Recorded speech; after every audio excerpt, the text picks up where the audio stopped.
lugar onde Jesus foi crucificado, havia um jardim, e no jardim um sepulcro novo, onde ninguém jamais fora colocado. Por ser o dia da preparação dos judeus, e visto que o sepulcro ficava perto, colocaram Jesus ali. O dia depois, o day after, é sempre complicado. Aquela sensação de que tudo foi apenas um pesadelo, que você vai levantar da cama e tudo vai voltar ao normal. Você já viveu um dia que pensou que levantaria da cama e nada teria acontecido? Medo de encarar a realidade, de lidar com o mundo sem a pessoa amada, sem o emprego que você se dedicou por muitos anos, ou sem aquele resultado de exame, que é o pior que você poderia esperar. E isso nos leva a querer nos esconder, dormir, não acordar, talvez tomar remédios para ficar anestesiado e não sentir a dor, a perda, o trauma. Nosso cérebro parece reagir a situações assim de diversas maneiras. Depressão, desenvolvimento de múltiplas personalidades, sentimento de perseguição, até teorias da conspiração podem tomar a nossa mente e nos levar a encontrar maneiras de fugir do mundo real e ir para um mundo preferível. Eu ainda lembro como aconteceu comigo.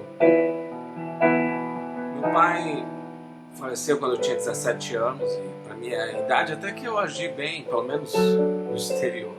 Eu procurei estar junto com a minha mãe assim que ela recebeu a notícia da morte. Eu cantei uma música no funeral e até eu fiz um sermão. Ainda hoje música, sermões, escrever, ensinar são ótimas maneiras para eu lidar com a ansiedade e com o estresse. Cerca de 2 meses depois da morte do meu pai, a igreja da qual eu pertencia, uma pequena igreja batista da periferia da cidade de São Paulo, estava passando por um momento difícil. Meu pai era o pastor da igreja e desde que ele morreu, a igreja estava sofrendo para resolver seus problemas de liderança. Apesar da minha pouca idade, eu tinha um dom natural de liderança e algumas pessoas achavam que eu deveria assumir essa posição na igreja, o que hoje eu vejo que teria sido um grande erro se eu tivesse feito. A igreja tinha outras pessoas interessadas em assumir a liderança e os dias que eu deveria estar cuidando da minha alma, focando na minha família, se tornaram dias de muito estresse. Então, em uma determinada noite eu estava dormindo e eu tive um sonho muito real com meu pai, conversando sobre o problema. É quase como se eu pudesse tocá-lo.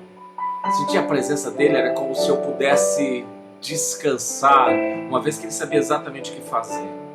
Mas o pior aconteceu, eu acordei e percebi que era só um sonho. Tudo que eu queria fazer naqueles dias era dormir para, quem sabe, ter aquele encontro de novo. Mas foram raros os sonhos com o meu pai.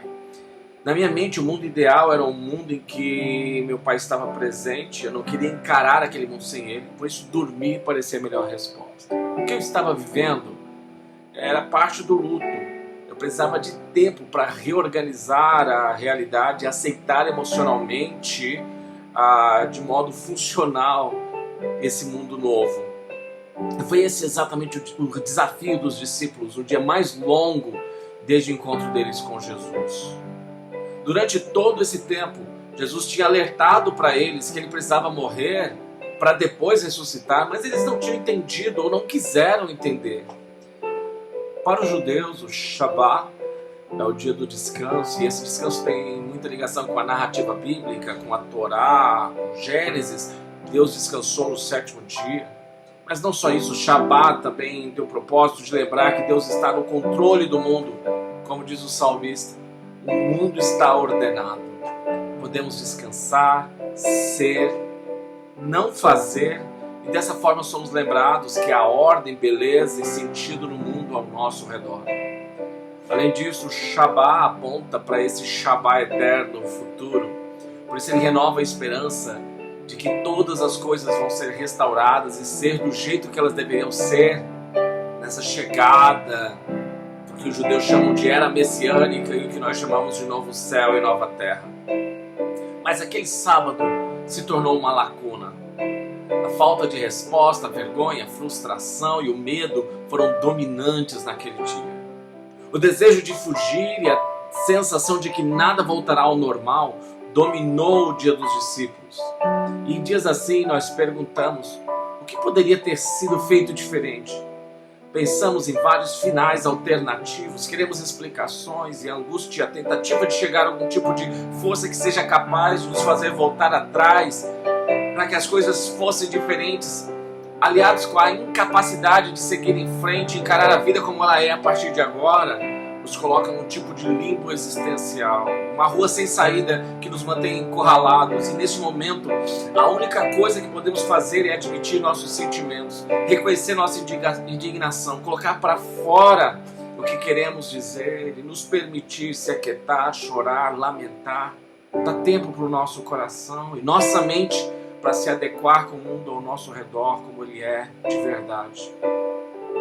Para os discípulos isso significa a morte de Cristo, e precisamos admitir o fim da realidade como eles conheciam. De modo nenhum, em nenhuma circunstância, o mundo voltaria a ser como era. E apesar disso ser assustador, e por que não dizer traumatizante, isso pode ser a porta que precisamos passar para viver a vida em sua plenitude, com tudo que está preparado para nós.